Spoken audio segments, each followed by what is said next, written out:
আচ্ছা, এরকম গরমে যদি খিদে পায় তাহলে সব থেকে সুস্বাদু খাবার হচ্ছে ভাতে একটু গন্ধরাজ লেবু ফেবু টিপে দেবো, সঙ্গে একটা ভালো ডাল হবে, আর তার সঙ্গে কি খাওয়া যায়। দেখো, আমায় যদি জিজ্ঞেস করো আমি বলবো ভর্তা। তার কারণ হচ্ছে আমার একটা অসম্ভব টান রয়েছে চট্টগ্রামের সাথে। দিদিমার কাছে বড় হয়েছে, এইসব খেয়েই বড় হয়েছে। আর তাই কলকাতা শহরে যখন আমি দেখলাম আমার কামালগাজি থাকাকালীন যে হিমুর হেসেল রয়েছে পাটুলিতে, আমি তড়িঘড়ি সেখানে গিয়ে পৌঁছলাম। আর পৌঁছানোর পর মাই expectation was actually over what I had expected. And the person who is responsible for all the goodness and the recipe, তিনি নিজেও অসম্ভব সুন্দরী, ঠিক খাবারের প্যালেটগুলোর মতন। প্লিজ ওয়েলকাম হিমুর হেসেলের হিমদি। মির্চি মানালির সঙ্গে তুমি আজকে আছো, সো অবভিয়াসলি তোমাদের রান্নার যে মির্চিটা রয়েছে আজকে সেটাই আমাদের কনভারসেশনে ট্রান্সফার হবে। একদম একদম, আমি তো যেখানে মির্চি সেখানে আমি একদম। এই যে তুমি এত সুন্দর করে ডেকটাপ, তার সঙ্গে তোমার রেস্তোরাঁগুলোও এত সুন্দর ডেকটাপ, তো ইন্টেরিয়ারটাতেও কি তোমার বক্তব্য ছিল? হ্যাঁ, দেখো আমার যেহেতু ট্যাগলাইন স্বাদের পূর্ব পশ্চিম, তা আমার মাথায় এসেছিল স্বাদের পূর্ব মানে দু বাংলার পূর্ব এবং পশ্চিমের রান্নাকে আমি নিয়ে কাজ করব। তো তা এর থেকে ভালো নাম আর হয় না স্বাদের পূর্ব পশ্চিম। একদম। তো কিন্তু যখন আমি শুরু করলাম তখন আমার কাছে তো একদমই মানে ক্যাপিটাল জিরো বলতে পারো। সিরিয়াসলি? Yes, seriously. আমি ক্লাউড কিচেন শুরু করেছিলাম 2019-17-তে প্রথম উইকেন্ড ডেলিভারি, তখন চাকরি করি ইউনিসেফে। তারপরে আমি শুরু করলাম, চাকরি ছেড়ে দিলাম, আমার ট্রান্সফার হয়ে গেছিলো বলে। তো সেটা থেকে আমি 2019-এ ট্রান্সফারটা নিলাম না, চাকরিটা ছেড়ে দিলাম, ভালো মাইনের চাকরি। সেটা ছেড়ে দিয়ে আমি শুরু করলাম আমার হিমুর হেসেলটা পূর্ণোদ্যমে, সেটা ক্লাউড কিচেন করে। তোমাদের মানে প্ল্যাটারে কি থাকছে, নতুন কি সেটা আমাকে বলো, মানে আমার জিভে জল এসে যাচ্ছে। আমি কলকাতায় 2021-এ প্রথম আমি পান্তা ভাতটা শুরু করি। মানে আমরা মাছ, মাংস, বিরিয়ানি, পোলাও সবই খাই রাত্রেবেলা, কিন্তু দুপুরে একটু পান্তাটা তখন আমাদের এটা চল। মানে ভোরবেলা প্রভাত ফেরি, রমনা বটমূলে আমাদের প্রোগ্রাম, ঢাকার চট্টগ্রামে বড় হয়েছে, ওখানে ডিসি হিলে, সেখানে গান গাইতাম, সেখানে একটা প্রোগ্রাম আমাদের হতো। তারপরে এই পান্তা উৎসব, ওখানে খাওয়া দাওয়া বিক্রিই হয় পান্তা এবং বিভিন্ন রকমের ভর্তা। তো এবছর আমি যেটা করেছি যথারীতি অনেক রকমের ভর্তা। তো আমার মনে হলো পান্তা তো অনেক খাওয়া হলো, পান্তাটা থাকবে। দুটো বাংলার বিভিন্ন জিনিস দিয়ে পান্তা প্ল্যাটারটাকে তৈরি করেছি, কিন্তু আমি যেটা এনেছি সেটা হলো পান্তার একটা মকটেল। ও ওয়াও, বুঝতে পেরেছি। পান্তার শীতলতম আমানি, এটা দক্ষিণ চব্বিশ এই তো পরগনাতে ঘুমিয়ে পড়বে সবাই ওখানে। একদম দক্ষিণ চব্বিশ পরগনাতে এটা আমানি বলে। পান্তার যে জলটা সেটাকে আমানি বলে। তো সেটা থেকে, সেই কনসেপ্ট থেকে আমি পান্তার একটা শরবতই বলতে পারি, আমি মকটেল বলবো না। এবং আমি একটা শুরু করেছি স্টার্টার পান্তা দিয়ে। বাহ, অসাধারণ। সেটা হলো সবুজে মোড়া পান্তা, সেটার একটা পান্তা মানে কুমড়ো পাতার মধ্যে পান্তা, সাথে একটা সসের মতো বলবো না, গ্রেভি। তো সেটা খেতে সত্যিই ভালো হয়েছে। এটা তো খেতে যেতে হবে গো। তো বলা হয় Himu is the immortal creation of the great writer Humayun Ahmed. তো অনেকেই ভাবতো হুমায়ুন আহমেদ থেকেই হিমু। তোমার নাম যে হিমু এটা অনেকেই জানতো না, সেটা জানতো না। হ্যাঁ, সবাই আরো জানার পরও আবার ভেবেছে, মানে সবাই ভেবেছে উনার নামে হয়েছে, সেটা উনিটাকে জানতেন না। সবাই আমাকে হিমু দা ভাবতেন, বাট আমি হিমু দি। সো তুমি তো হিমুর হেসেলের আইডিয়া কিভাবে এসেছিল, কিভাবে সেটা শেপ নিয়েছে, সবই গল্প করলাম। এবং এই যে এত রেস্তোরাঁ চারপাশে, সবাই নানা রকম বাঙালি কুইজিন সার্ভ করার একটা ব্যাপার রাখছে আর কি। সো তুমি কিভাবে এটাকে ডিস্টিংগুইশ করো, মানে যে হিমুর হেসেল, আমাকে যদি তুমি অ্যাজ এ কাস্টমার জিজ্ঞেস করো সেটা আমি তোমায় পরে বলবো, তুমি আগে নিজে মানে মালিক পক্ষ থেকে তুমি কি বলবে আগে সেটা বলো। আমি যেটা নিয়ে এটা ইদানিং গত বছর 2-3 ধরে হচ্ছে, যারা ক্যাফে, যারা কন্টি খাবার বিক্রি করে, যারা চাইনিজ বিক্রি করে, তারাও কিন্তু এখন বাঙালি থালি বিক্রি করে হ্যাঁ হ্যাঁ সেই correct. দিনটায়। কিন্তু এখানে আমার একটা ছোট্ট অবজেকশন হলো, আমরা তো চাইনিজ বিক্রি করি না, কন্টি বিক্রি করি না নিউ ইয়ারের দিন, আমরা কিন্তু সেই থালিটাই বিক্রি করি, বাঙালি খাবারটাই বিক্রি করি। তা আমার কাছে একটাই প্রশ্ন, নিজস্বতাটা বজায় রাখাটা ভীষণ ইম্পর্ট্যান্ট। বাঙালিত্বটা আমার কাছে বাংলা মানে দুটো বাংলা আমার কাছে না, আমার কাছে বাঙালি ব্যাপারটা আসল। সেই জায়গাটায় খাওয়া, তার সংস্কৃতি, তার পরনের কাপড় সব কিছুই আলাদা, আমরা সব কিছুতে আলাদা। আমি চাই এই জায়গাটা শুধুমাত্র একটা দিনে সীমাবদ্ধ না রেখে আমরা সেটাকেই নিয়ে চলি। আমরা সবই করব, কিন্তু পাশাপাশি আমাদের রুটটাকে যাতে আমরা না ভুলি, আমি সেটা চাই। আচ্ছা, এবার বলছে যে হিমুর হেসেল has such attractive names on the menu, of course Goalando steamer curry, তারপর আমাদের চাটগাইয়া মাটন, হোয়াইট কোরমা। এটা আমার খাওয়া হয়নি, আমি মানে হোয়াইটিশ খাবারে খুব পছন্দ করি, তো এইটা আমার টেস্ট করা হয়নি। কক্সবাজার লইট্টা শুটকি ভুনা, এইটা তো তোমাদের একটা অত্যন্ত মানে, আর নামগুলো কার দেয়া আগে বলো তো আমাকে।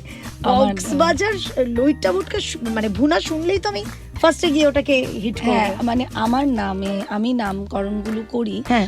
আমি যেহেতু সমস্ত দুই বাংলারই জেলাগুলো নিয়ে কাজ করছি, ওই এ বাংলা ও বাংলা, আমার মনে হলো কক্সবাজারে, আমরা চট্টগ্রাম কক্সবাজার এই জায়গাটায় আমাদের শুটকির রান্নাটা একটু different. Other part of Bangladesh, other part of Bangladesh একটু বাটা খায়, শুটকিটাকে বেটে করে। আমরা চট্টগ্রামের লোকেরা ওটাকে একটু গোটা গোটা মুখে পড়ে। কিন্তু আমার এখানে এখন আমি একটু মুখে পড়া আর দুটোর মাঝে একটা করি।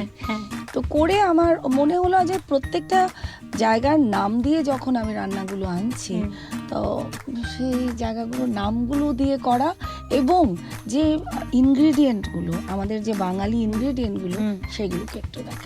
আচ্ছা, সো সিক্রেট রেসিপি কিছু রয়েছে তোমার বাংলাদেশি খাবারের?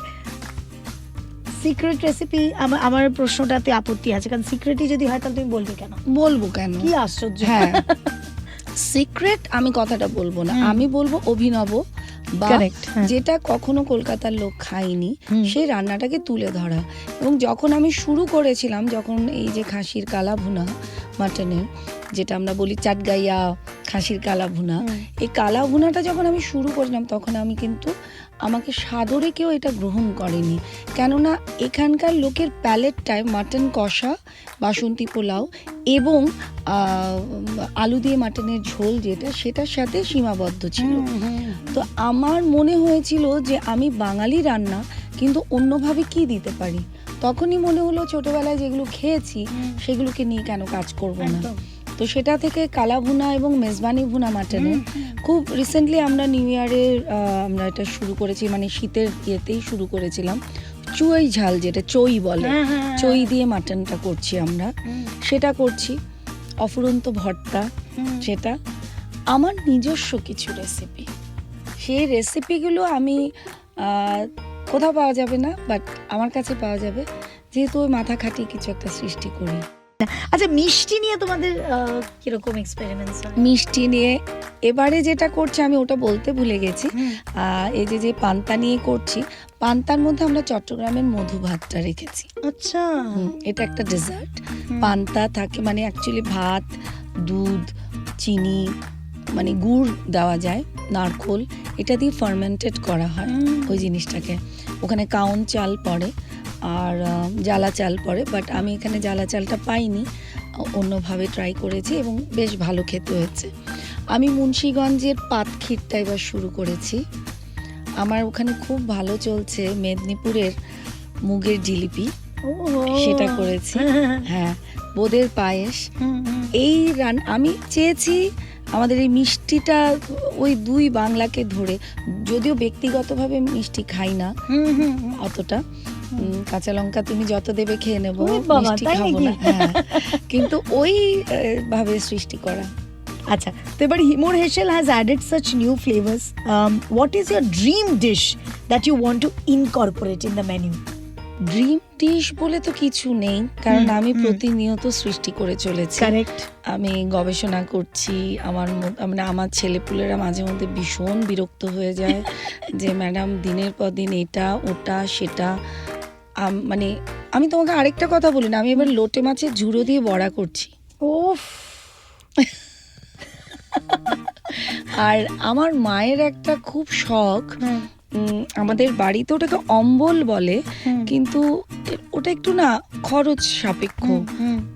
মানে আমরা চাটনিটা অত দাম দিয়ে খাবো সেটা কেউ ভাবতে পারি না, কিন্তু ওটাতে পোস্ত, কাজু, কিশমিশ, আলু বোখরা, আনারস, তোমার তেঁতুল, টমেটো সব পড়ে।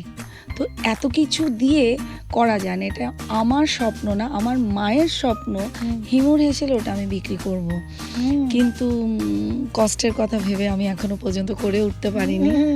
মায়ের ইচ্ছেটা হয়তো বা একদিন আমি পূরণ করব। নিশ্চয়ই, একদম। সো অবভিয়াসলি আমরা যদি লাস্ট দুটো কোয়েশ্চেনে চলে এসেছি, একজন ভেজিটেরিয়ানের জন্য তোমাদের প্রথমে একটা তুমি ছুঁয়ে গেছিলে অনেক নিরামিষ রান্না, সেটা যদি একটু বলো। নিরামিষ অনেক রান্না আছে, অনেক। আমি কাসুন্দি দিয়ে একটা বেগুন করি, ওটা আমার নিজেরই সৃষ্টি। ওটা আমি এক জায়গায় ইয়েও বলেছি, রেসিপিও বলেছি। তারপরে তোমার পটল পোস্ত আমরা নর্মাল করি, পটল পোস্ত হয়ে গেল ভাজা। এটা আমার কাছে সবচেয়ে বড় কথা হলো সবজির গুণগত মানটাকে বজায় রাখাটা খুব ইম্পর্টেন্ট। তো আমার সবজিগুলো সবুজ হয় দেখতে। পটল পোস্তটা আমার প্রচণ্ড সেলের একটা মানে হাই সেলিং আইটেমের মধ্যে পড়ে। পটল পোস্তটা আমার সবুজ হয়। আচ্ছা, আমি ইয়ের ছেচকি করছি, থোড়ের ছেচকি।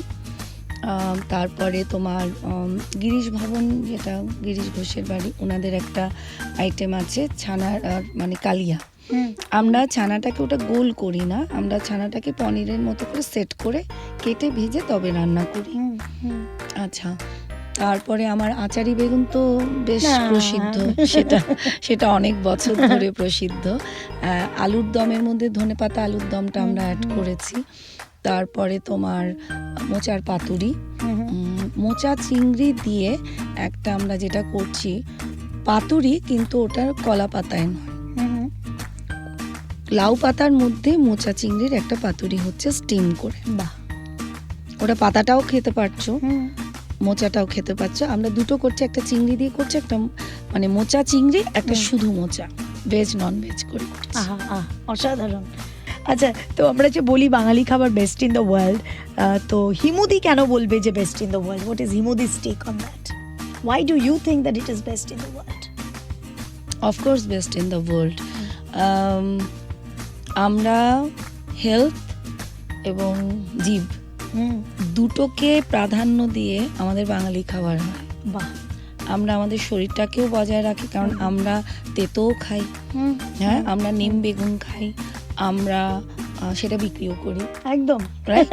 আমরা আবার আমরা মাটনের ঝোলটাও খাই, কিন্তু মাটনের ঝোলে কিন্তু আমরা পাতলা আলু দিয়ে খাই, হ্যাঁ, এটা কিন্তু আদার জায়গায় হয় না। তো আমার মনে হয় আমরা শরীর এবং মন দুটোকে মিলে যে রান্নাটা দিই সেটা ওয়ার্ল্ডে বেস্ট।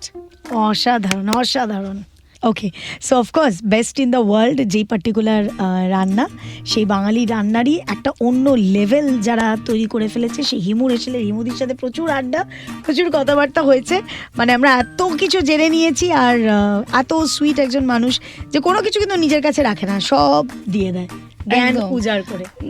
লুকিয়ে লাভ নেই, একদমই তাই। তুমি যত লুকিয়ে রাখবে না তুমি তত শিখতে পারবে না। তোমাকে শিখতে হলে শেখাতে হবে, তবে তুমি শিখতে পারবে। হিমুর হেসেলে মানুষ ভরে যাক, এটাই চাইবো। এবং বেস্ট রেসিপিগুলো নিয়ে সবার ওয়ার্ড অফ মাউথ হোক, আর যেরকম মিষ্টি একজন মানুষ সেরকমই তার জীবনের সব কিছু খুব মিষ্টি হোক আর সেরা হোক। Thank you so much. Thank you, মধি, থ্যাংক ইউ সো মাচ।